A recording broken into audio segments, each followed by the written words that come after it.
parmi les phrases magnifiques de Nelson Mandela. Nous réduire ne rend pas service au monde. La transition écologique, il faut y aller à fond.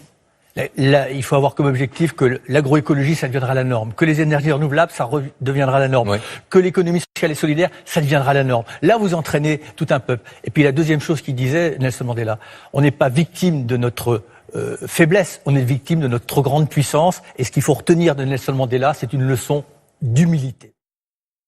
À savoir le fait que dans les 40 dernières années, 60% des animaux sauvages ont disparu.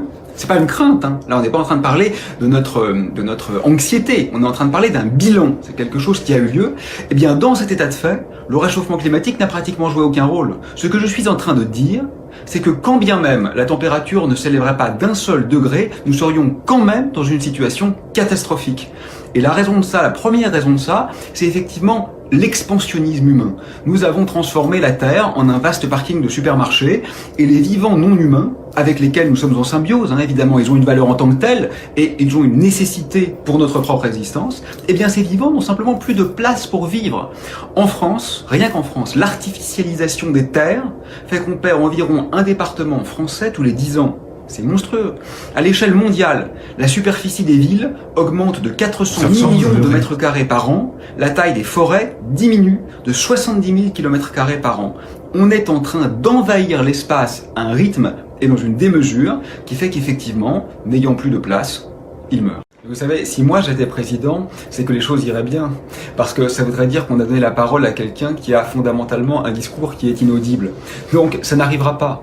Moi, président, je démissionnerai et j'écrirai de la poésie. Moi, écoutez, c'est très difficile de se mettre à la place de l'autre. La critique est aisée. Mais ce qui est fondamental, et c'est peut-être ça la seule chose que je répondrai à votre question, c'est d'aller vers l'expérimentation d'un ailleurs.